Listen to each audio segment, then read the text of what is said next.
Hi, everyone, and welcome to the Colorado State University Prevention Extension Cast, where today we'll be discussing connections among early childhood education, social emotional learning, academic development, and prevention.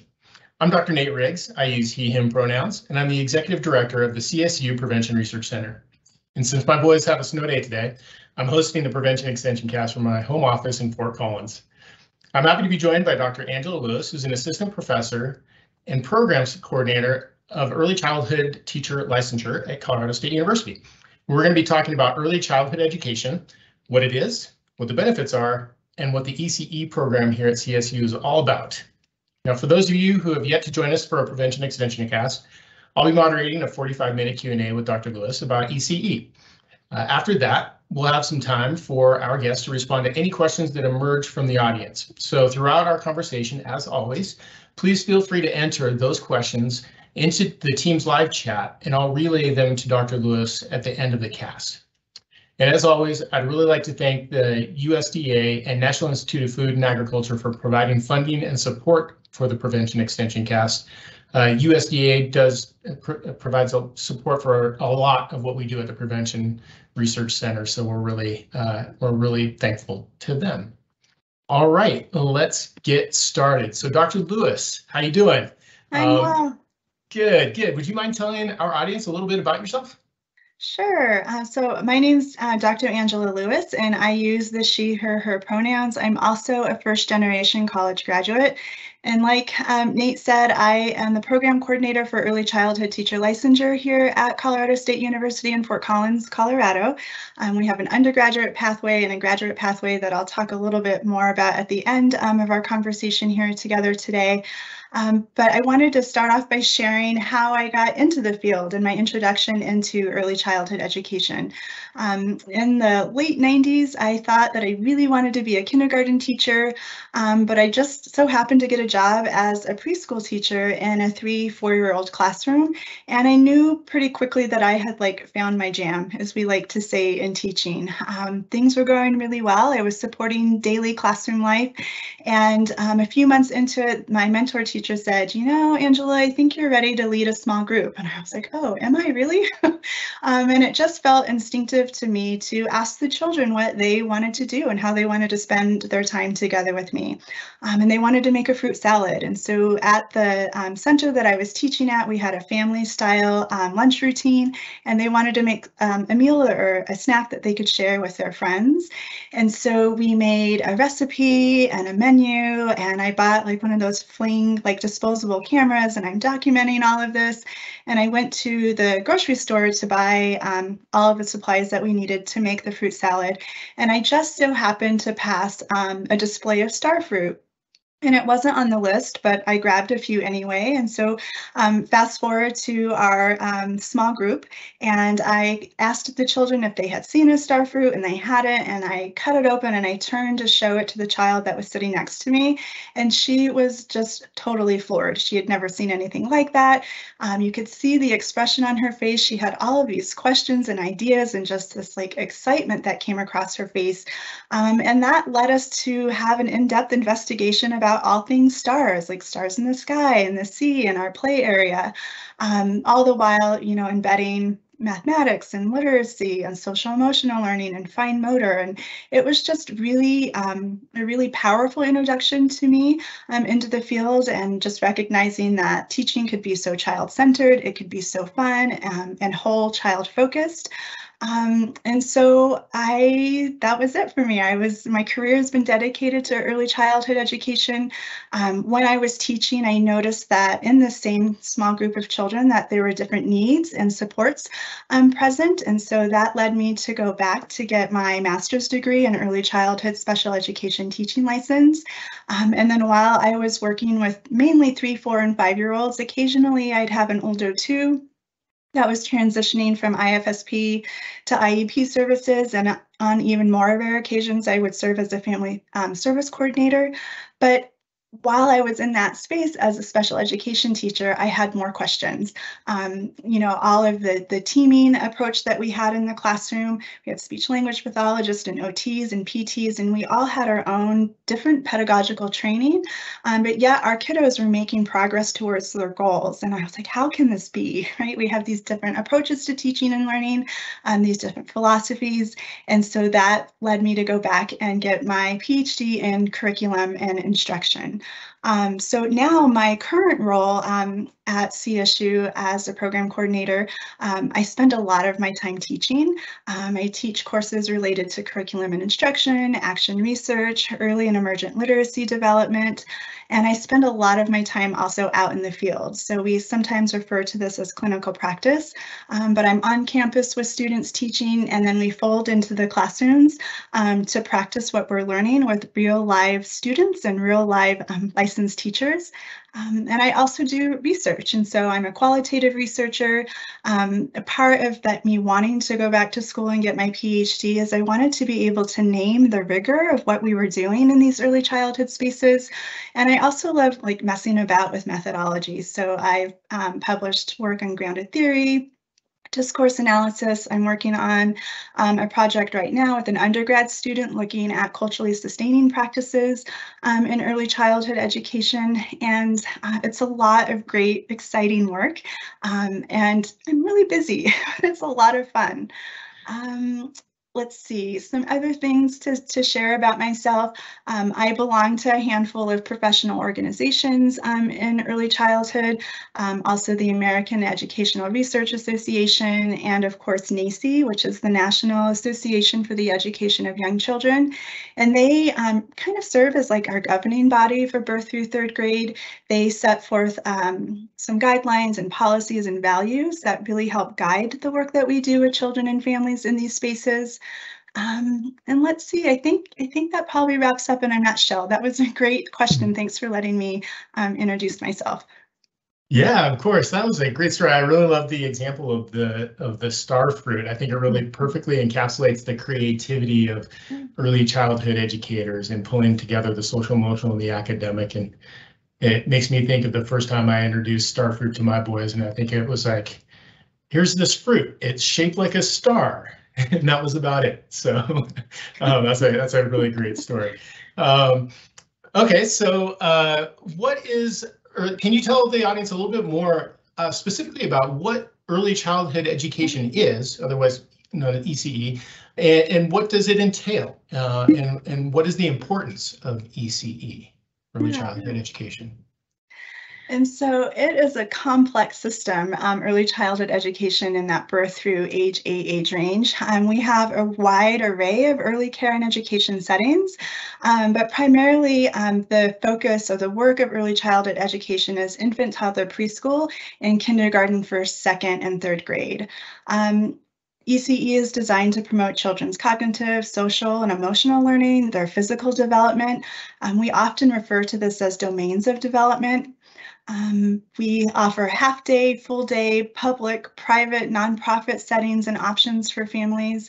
And then we also have a wide array of curricular options. So for example, our programs with our undergrad and graduate program, we partner with a Waldorf setting and a Montessori setting and a Reggio Emilia inspired setting. We also have a handful of settings that utilize creative curriculum, both in our early care and education settings and our local and surrounding school districts. Let's see, some other important things about ECE. So developmentally appropriate practice really is something that, in addition to NAEYC, the work has come out of NAEYC, but developmentally appropriate practice is a reframing of best practice. So we know in early childhood what's best for one isn't necessarily best for all. And embedded in within DAP, or developmentally appropriate practice, are 3 key areas that we focus on. And so the first is individually appropriate practice, and that's just an acknowledgement that every child is unique. They have their own individual strengths and questions and curiosities about the world. Another piece of DAP is age-appropriate practice, and so thinking about that Piagetian ages and stages of development or chronological development. So things that we might anticipate to occur in the birth through age 2 or age 2 to age 5 or age 6 to age 8, right, what we can anticipate in terms of growth and development. And then the third piece to DAP is culturally responsive practices or socially and developmentally appropriate practices. So thinking about and acknowledging really that early childhood is an integral phase of the lifespan development and an integral phase or part of an integral phase of a family life cycle. And so really getting to learn to teach children in the context of their families, and the acknowledgement also that families are diverse and dynamic, and oftentimes the families and children that we are working with are unlike the families that we grew up in our own early childhood settings. But all that to say, there is a heightened focus on developmentally appropriate practice, giving parents and children a voice, and having the lens of an advocate really, and advocating for their needs and what they hope to get out of their early childhood education years. There's a focus that learning experiences are whole child focused. So in addition to all of that experience, like with the star fruit, we also pay attention to science and technology and social studies and the arts. Very complex work that we do. And then also to take delight in the lively minds of young children. So when they ask questions about wow, look at this really cool star fruit, and really leaning into that and giving children a lot of voice and choice in that process. Another part, an important piece of ECE is that we create learning experiences and environments that are inclusive to children with exceptionalities, children who are learning English. And so there's many layers to the work that we do. And of course, there's always a heightened focus on the power and importance of play. And so I think the second part to your question was, what's the importance of early childhood education? And we know that the research is really, really clear on this. From a lifespan perspective, we see a lot of growth and development, rapid growth and development in this age range. And so thinking about the transferability of the skills that we learn in preschool to adolescence, we know that children that attend preschool or have access to early intervention services are less likely to repeat a grade, they're less likely to be referred for special education services, and they're more likely to graduate from high school on time. And then thinking about the transferability, and this is a bigger leap, but an important vision of a lifespan perspective from early childhood experiences into adulthood, and that transferability of skills, is we know that people that have had positive early childhood experiences are less likely to be chronic lawbreakers and more likely to be employed in adulthood. So that was really great. Thank you. Yeah, no, that was great. One of the things I love about early childhood education is that it not only takes into consideration the most recent advances in educational theory, but also developmental science and development, context, individual differences. So yeah, I love that. Okay, so now where would you say that that ECE, early childhood education, ends and primary education begins, or is there some overlap between the two? And that's a great question. And so technically the birth through age 8 range is considered to be part of that primary or elementary year age range or learning. But we know that in 3rd grade or around age 8, that young children's learning trajectories change. They shift quite dramatically. And one of the examples we hear a lot is that in the infant, toddler, preschool spaces, in the kindergarten, up to 2nd grade, that children are really learning how to read. And then in 3rd grade or around age 8, that trajectory shifts, and that they start using all of that metalinguistic knowledge to read for learning. So what I mean by that is there's really exciting changes that happened along that continuum, that they begin to decode unfamiliar words, that they start reading for fluency and comprehension. We see in this age, this trajectory shift around 3rd grade, that they start reading for multiple purposes. So expository text and narrative text, and it's really quite exciting. But again, leaning into that lifespan perspective, In infant, toddler, preschool spaces, we really focus on receptive and expressive language skills and how that readies us to become good readers. Receptive language is the ability to understand increasingly complex language. And then expressive language is our ability to use our words to describe our wants and our needs, to talk about the theories or the questions that we have. So you'll see a lot of like song singing and rhyming and book reading and play in these settings. And then in kindergarten, first and second grade, there's a heightened focus on phonemic awareness, right? Vocabulary development. And in both spaces, there's focus on intentional focuses on early writing, like refining our pincer grasp and giving children time to dress themselves and feed themselves, or giving them access to a variety of writing utensils and art making utensils. And all of that work that we do in the infant, toddler, preschool, and K2 set the stage for reading success. So needless to say, one of my doc students just published and a shout out to my doc student, she just published an article looking at that transition and what that is like moving from play-based learning to more like academic content setting. And one of the things that she found is that children who were a part of play-based settings in those really early and emergent years had a heightened response to instruction and approaches to learning. In the upper, like elementary grades, that they demonstrated a heightened aptitude for social connections. They were able to self-advocate, and that they had a heightened level of empathy or perspective taking, which is really, really exciting. So we know that K3 is a part of that primary elementary years, and seemingly prioritizes cognition over like the domains of development. And through the ECE lens, we really focus on development across all those routines and thinking about all those domains of development and integration of skills, with the deep belief that that will set children up for success for more rigor academic content as they move through their schooling experiences. So thanks for asking me to clarify that. Sure thing. So I guess maybe going back to that multi-contextual approach that early childhood education takes, can you tell us a little bit about the importance of connections with families and communities for early childhood education?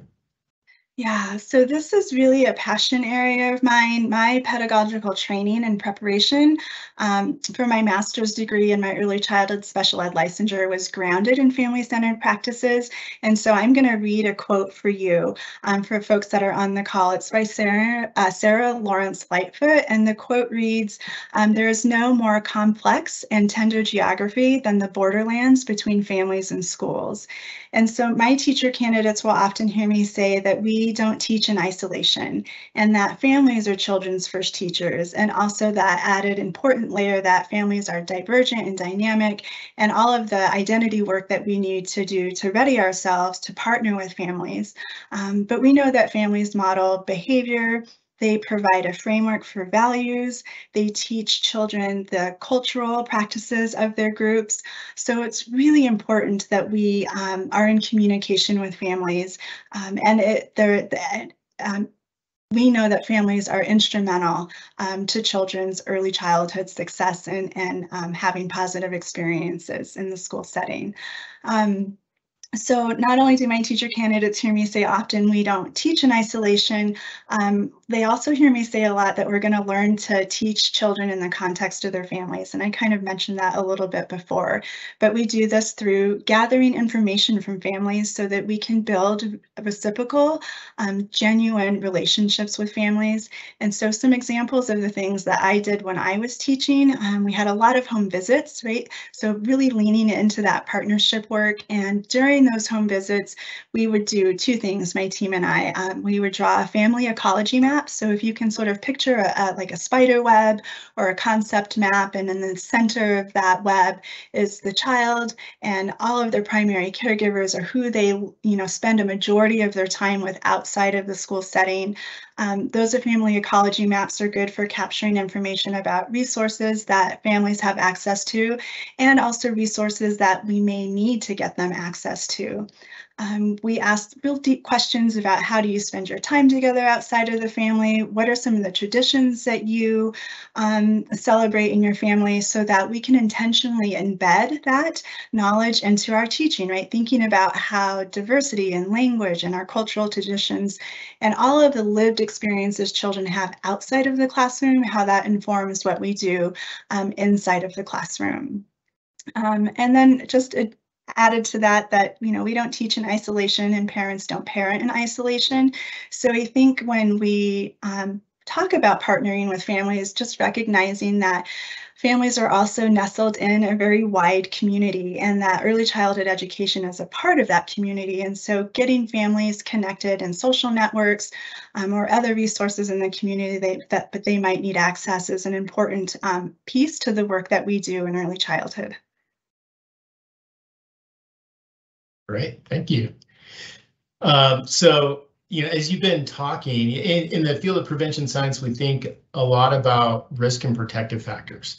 And as you've been talking, a lot of what you've been saying just screams protective factors, protective factors, protective factors. So how is ECE, early childhood education, important from a prevention perspective? And in thinking of prevention, thinking of like promotion of well-being, healthy development, but also the prevention of substance use and risky behaviors in later adolescence. Yeah, it's such an important question. And so to answer this, I'm going to pull from two different spaces that are kind of outside of my teacher brain, but I really want to pull them together to explain really the work that we do in the classroom around these concepts. And so the first space I'm going to pull from is the ACEs studies, or the Adverse Childhood Experiences study. And then I'm also going to talk a little bit about neuroscience and how we approach this through an ECE lens. So the first I want to talk about is the ACEs studies. That was conducted in the late 1990s, mid-1990s, and it was funded by Kaiser Permanente. And they looked at the impact of adverse childhood experiences on later adult development and healthfulness. And so research has shown, and we found through that study, that the more adverse childhood experiences an individual has in the early years, the more likely they are to be at risk for social, emotional, or cognitive delays. And then we also know that those delays are oftentimes correlated with increased mental, social, or physical health problems in later adulthood. And so the study originally measured 7 adverse experiences, but over time and through adaptations that were made to the original study for international use, I think now that there are 22 adverse experiences that we can monitor for and look for in the early childhood spaces. And so some examples are exposure to systemic racism, living in a community that doesn't necessarily have access to jobs that pay a living wage, living in a home where there's substance abuse or abuse and neglect.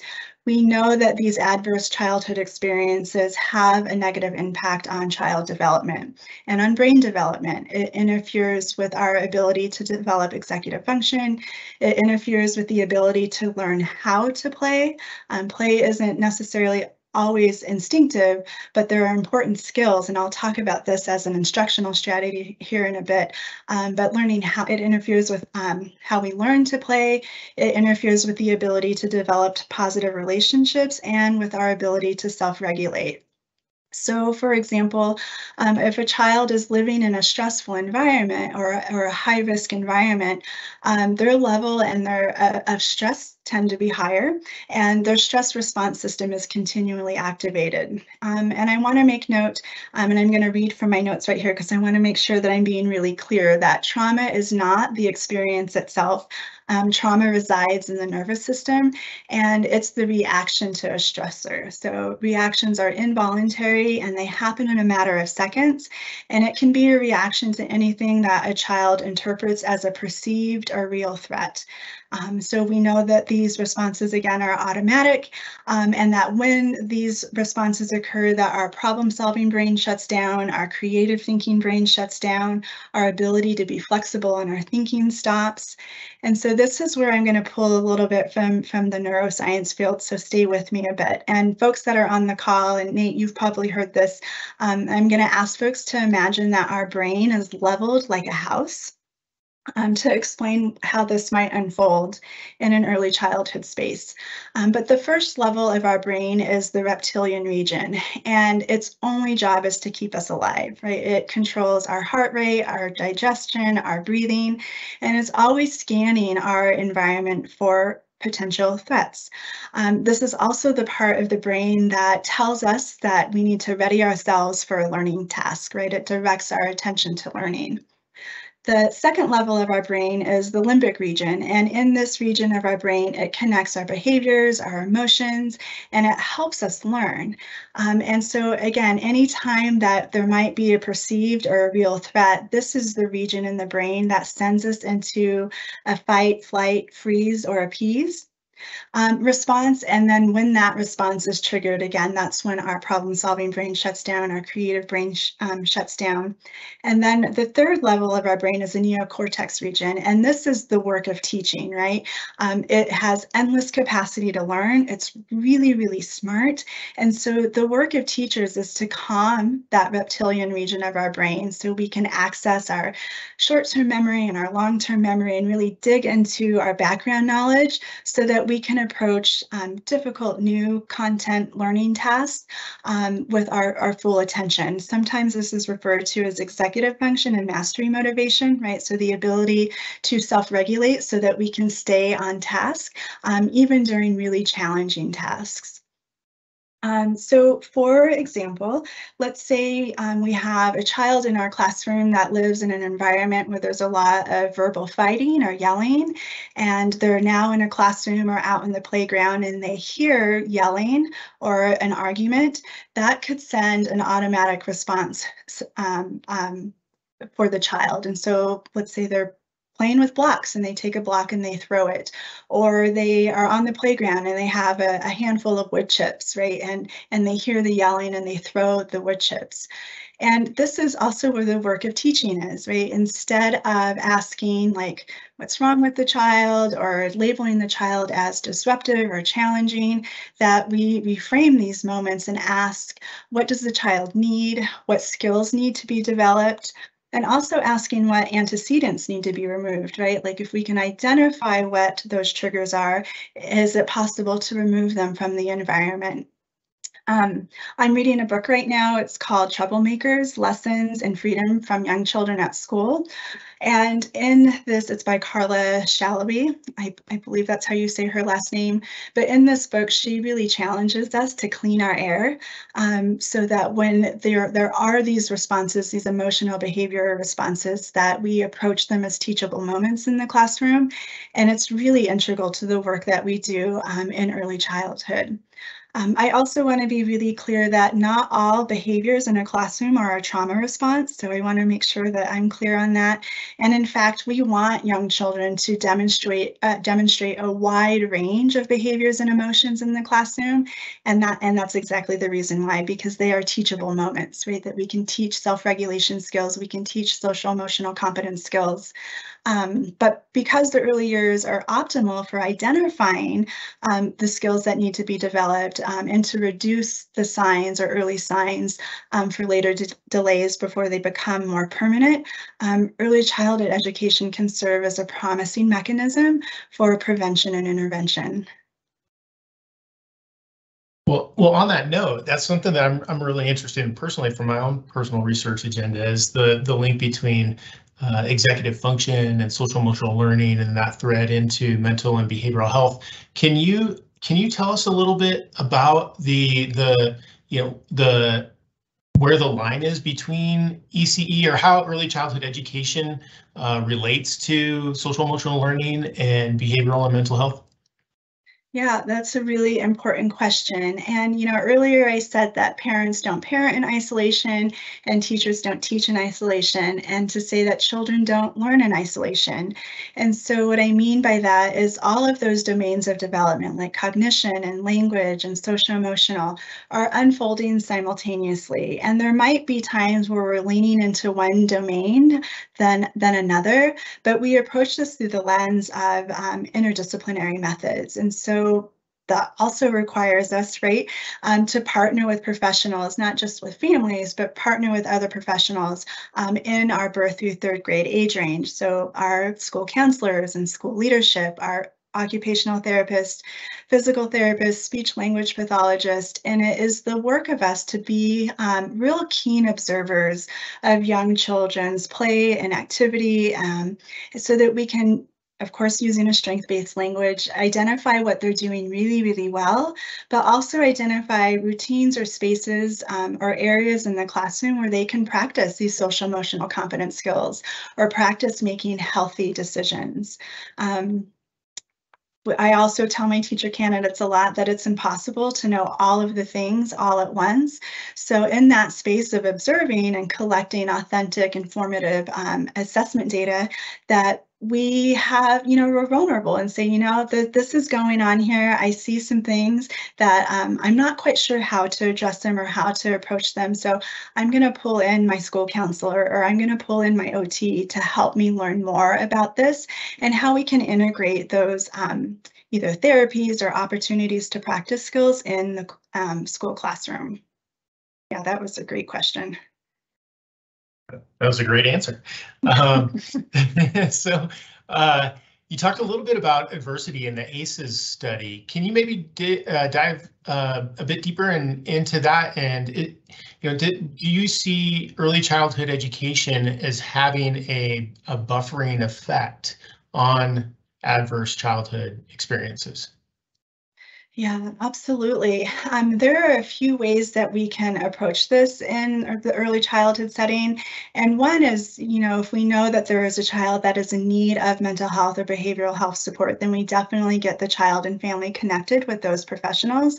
There are a lot of folks that are doing really amazing work here on campus related to those areas. And those are often the folks that I go to say like, hey, we're seeing this out in the field. How can you support us? How can we get connected to other professionals in our community?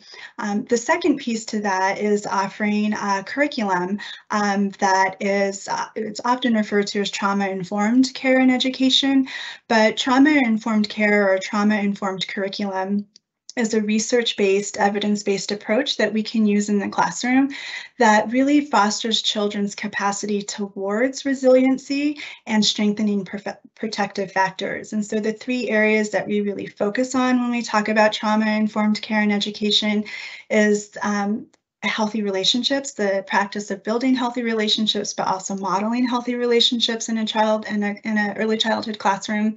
We also look again at building social emotional competence skills and creating positive learning experiences for children. Research shows that children who receive trauma-informed practices have really great short-term and long-term outcomes, and we can kind of loop that back to the ACEs study and how important these early years experiences are. But I'm going to talk about those three, right? Relationships, social emotional competence, and positive learning experiences in the classroom. So the first I want to focus on is healthy relationships in the classroom. Teachers have such an important role in helping to build these protective factors and helping children move towards resiliency. But we know that relationships or having a healthy relationship with a trusted adult helps children overcome challenges if they are living in high-risk circumstances. So those relationships need to be supportive, they need to be responsive, and we can also measure these in a classroom, right? So what types of social emotional support are teachers providing? how supportive and intentional, right? How developmentally appropriate are the instructional practices that they're using? And then also looking at classroom organization. We say often in early childhood that there are 3 teachers in the classroom. So there's the teacher, the peers, and the environment, and not just the physical environment, but the emotional climate, and really making sure that the relationships are attuned, that they're meaningful, that they're culturally responsive. And so in that same framework of like relationships between teachers, we also want to pay close attention to the relationship among peers and providing young children the opportunity to practice the skills of making friends, of entering playgroups successfully, giving them opportunities to practice skills around empathy or perspective taking, right? We think about acknowledging the rights of others, waiting turn, right? I'm sure we've all maybe been in a situation and can think of a time where we've seen a child waiting and how hard that is to wait. I think as adults too, like, waiting in a really long line and all of the social emotional regulation that goes into that, but creating opportunities for young children to practice those skills with their peers is really important.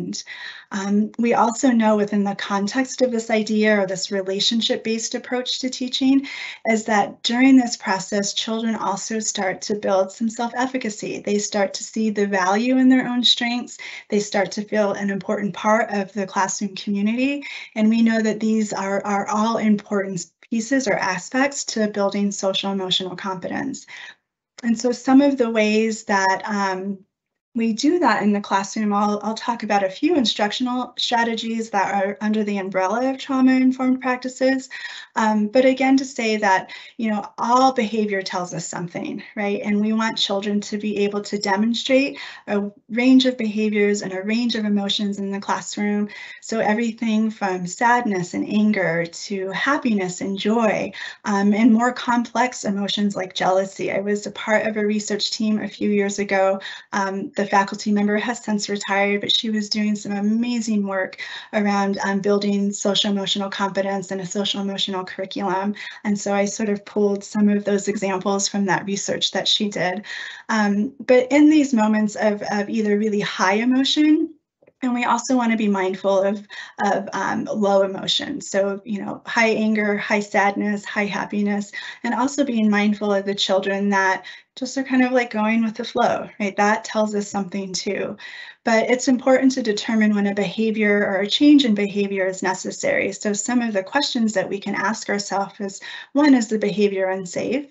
And also asking if the behavior or emotion is interfering with the child's learning or the learning of other children in the classroom.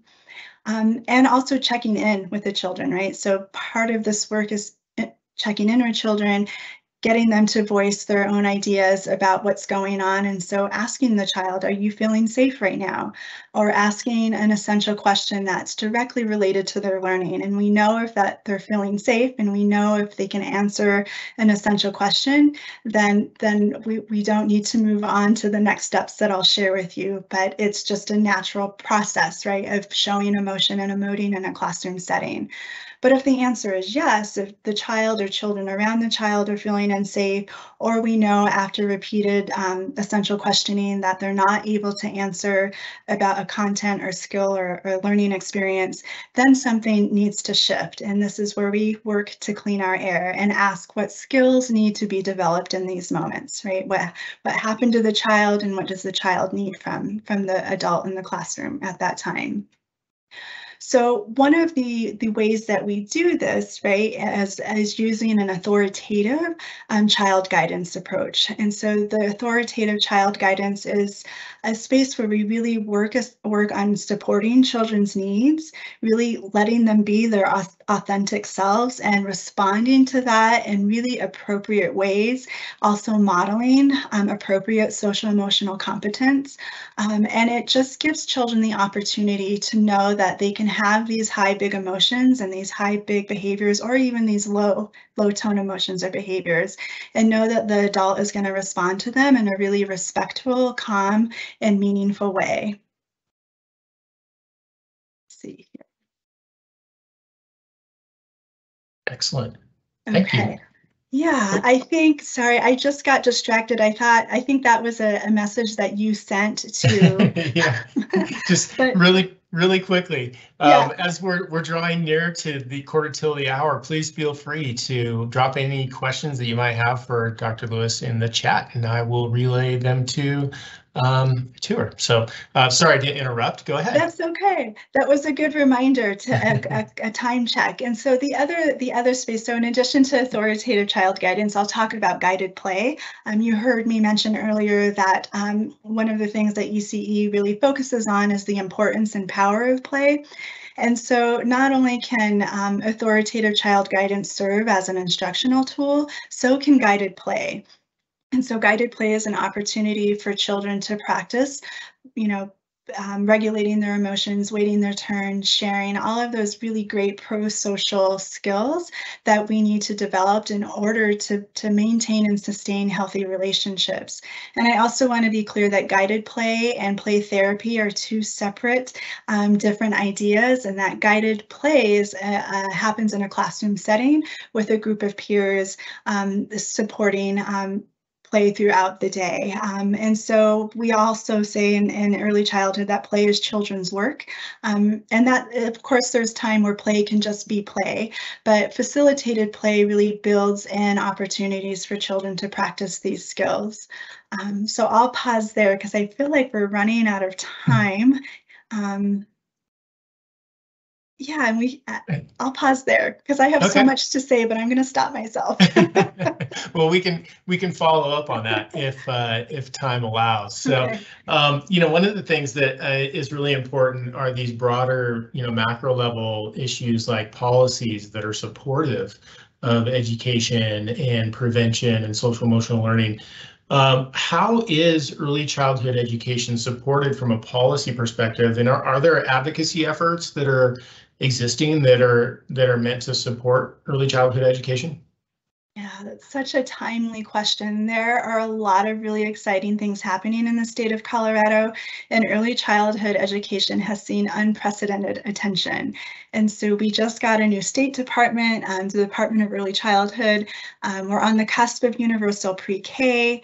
We have so many stimulus funds just flooding early childhood education. So if there are folks on the call that are interested in becoming an early childhood teacher, I can get you in good contact and how to access some of those funds. And some policy efforts that are really prevalent right now is addressing the family home care shortage and also addressing the teacher shortage.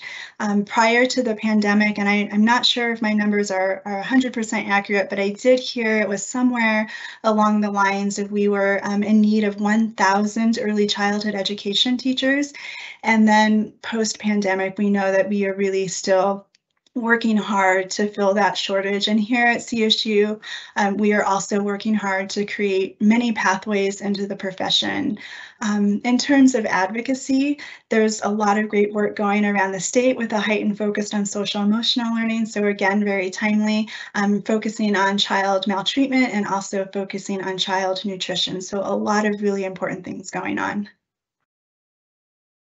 Excellent, excellent. Well, that's good to hear. Can you, so there's the advocacy that's going on. There's a lot of great connections with families and teachers. And, can you tell us a little bit about the CSU Early Childhood Education Program and how you become an early childhood educator? Yeah, of course. This is this exciting, great work that I get to do.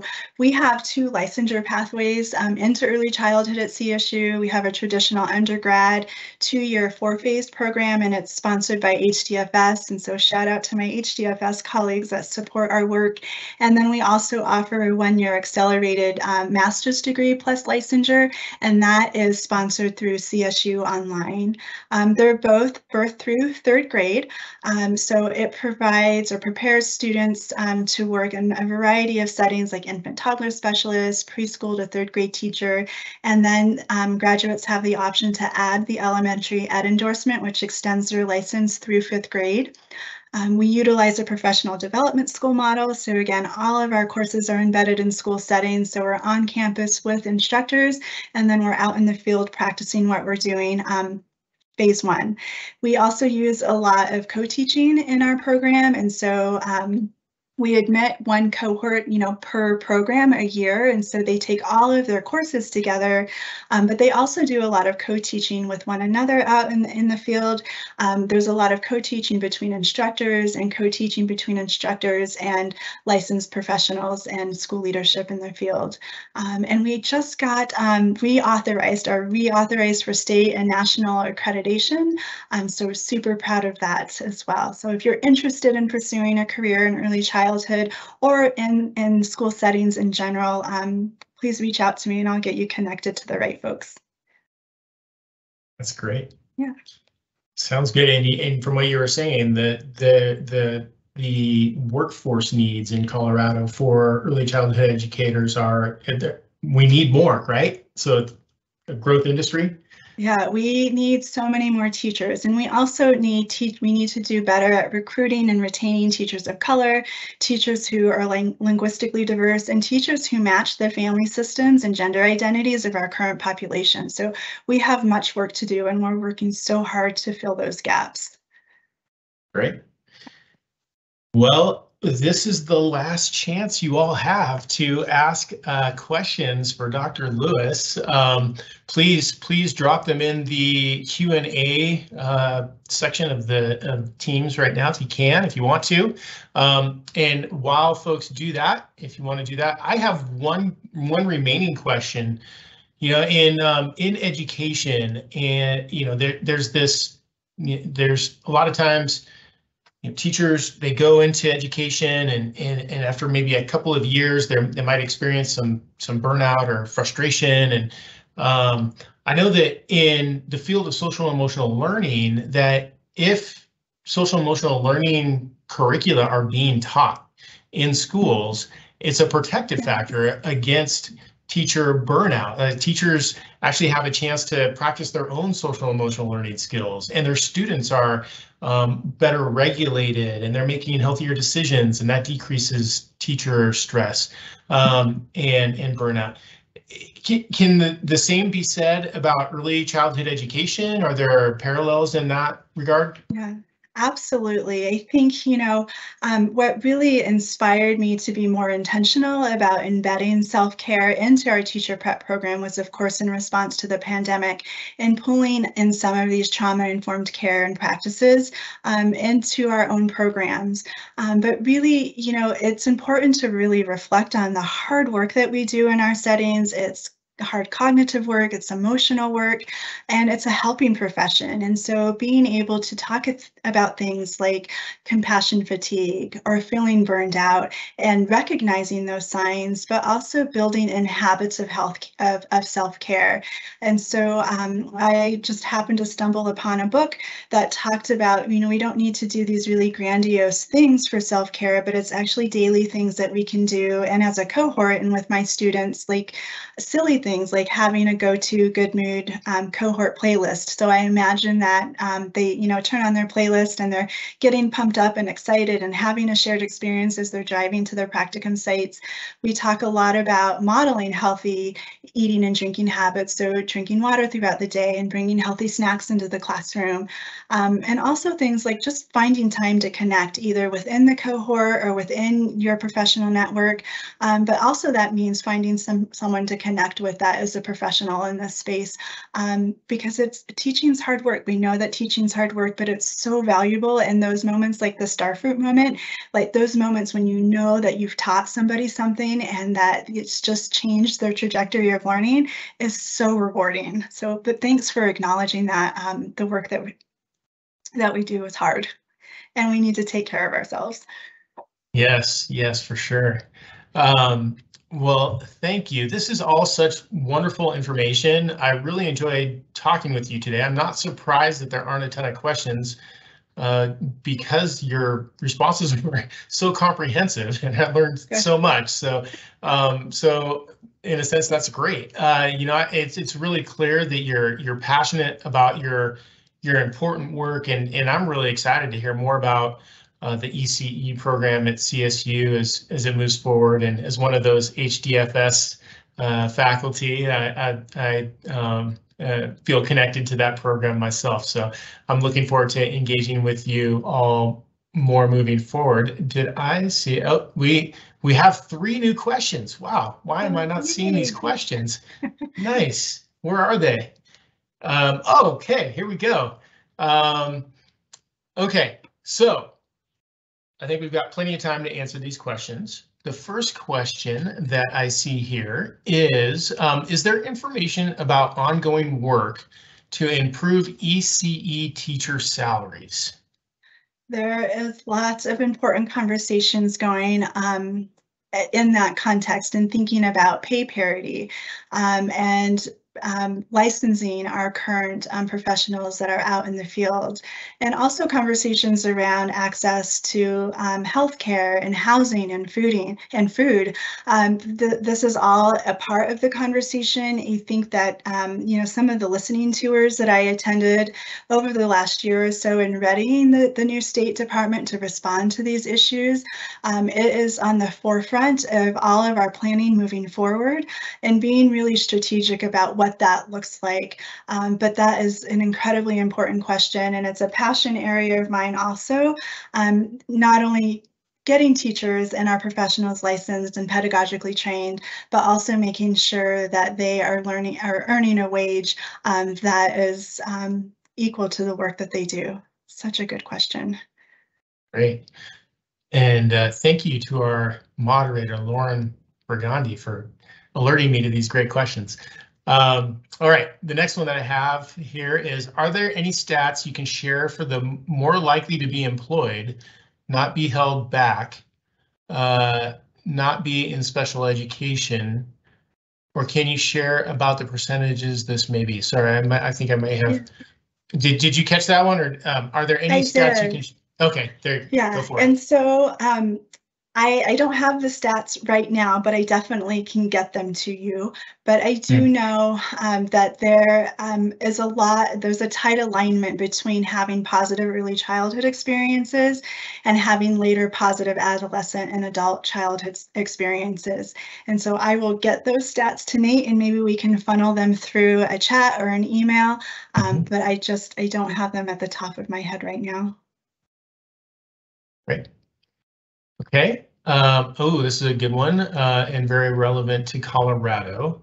Are there resources to help frontier rural communities address ACEs and support positive experiences within the community to help support the overburdened schools? Yeah, and this, is an important tie to our university's land grant mission, right? Doing the good work and giving back to our communities, and in alignment with creating pathways into the profession. It's also really being intentional and making sure that we're serving populations that have been historically marginalized or that don't have the access to like a university campus or a larger city. And so those are all intentional steps moving forward and part of our program planning and how we hope to grow and create pathways. But it's an important conversation and an important question, and invite folks to share their ideas of how that might look. One of the things that we are really mindful of is that, we have these really great programs and they work really well in our current context, but it doesn't necessarily make sense to uproot it and implant it in another setting. That we have to have a grow your own approach and what makes sense and what are the immediate needs of the community and how can we respond to that, using that land grant vision and mission, but also using the lens of what we know what's best for children and families. Nice. We had another one about the financial support for teacher. Okay, so this may be different than salaries. Can you share additional information about financial support for teacher training? Yeah, and so there are a lot of different stimulus funds that are really sort of flooding into teacher preparation, which is really exciting. I would say first, as a caveat, my area of expertise is not financial aid, and we have amazing folks on campus who that's their expertise. But we know now in the early childhood space specifically that there's access to potentially pay for fees during student teaching, for example, or funds to help students earn their their 2-year child associate's degree. We also have access and funds for students that are kind of interested in teaching and not quite sure if it's a good fit for them, but they can take 1 or 2 like 100, 200 level courses just to try it out and see if it's a good fit. But lots of different funds that are available now, and I can definitely get those folks connected to you. Are you connected to those folks?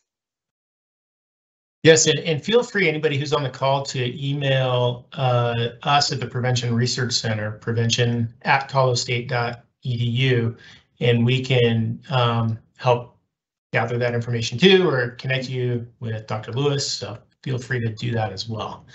Okay, right now we've got 3 more questions. Okay. This next one is, how can we make sure that the teachers that work in the public system are actually receiving the information so they can put it into practice at school with our children? At this point, because of the shortage of workforce and public ECE settings, rely on PDIS trainings most of the time.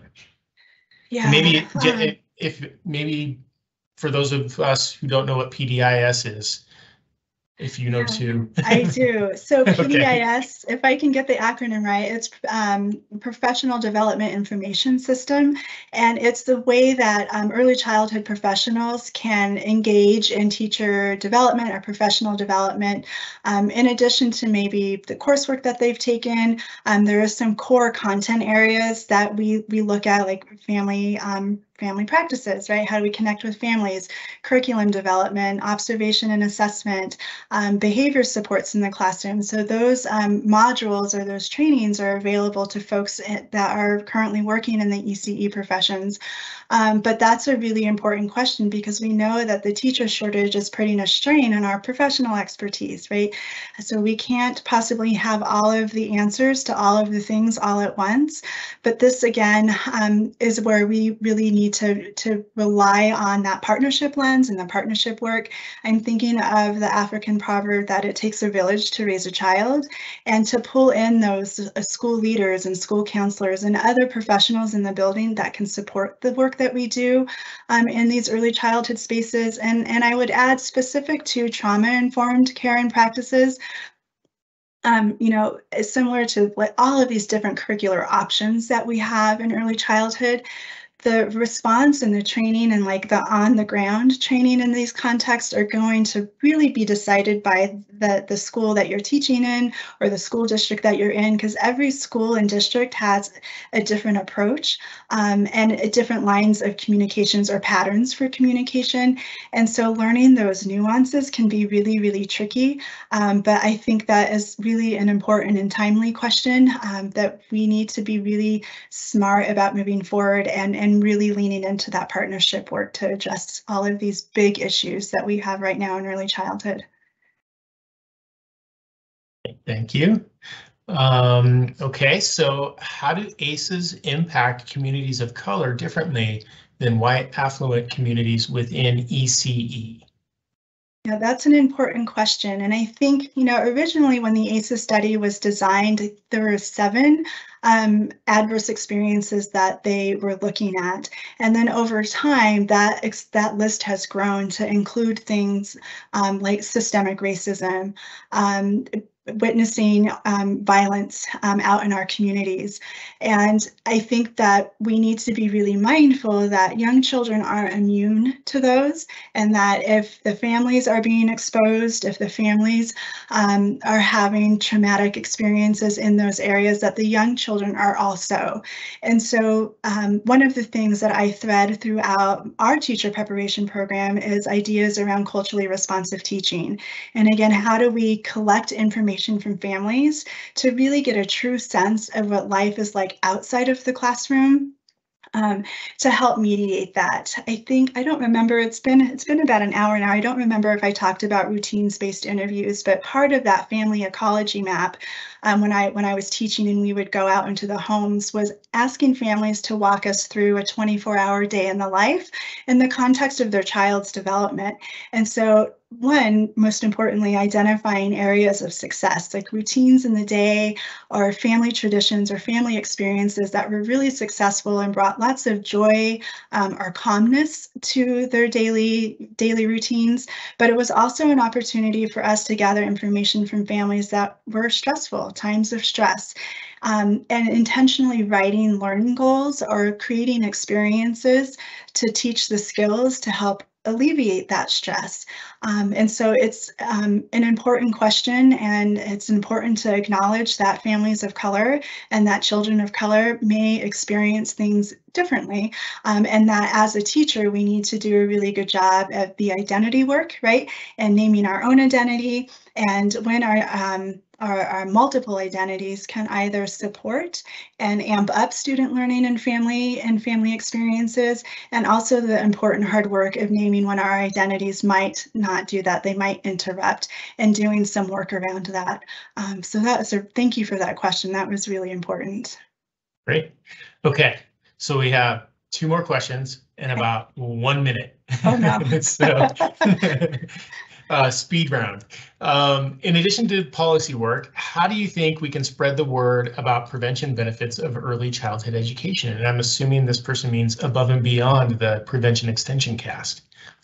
Yeah, no, I think, I'm going to lean into my researcher brain a little bit and rely on the academy, but I think we need to continue to gather information and conduct research, and again, tell the rigor of the work that we do, but also to make a case that we need support, right? We need additional supports, we need additional help, and I think that's an important part of really amplifying the work that we do, the important work that we do, but also gives an opportunity to amplify what we need and the supports that we need. Nice. All right, last question. This is another good one for our land-grant university mission. Is there a training for those of us who are not necessarily in teaching, but who work with kids so that we can help work with schools and families? I work in 4-H. Oh, amazing.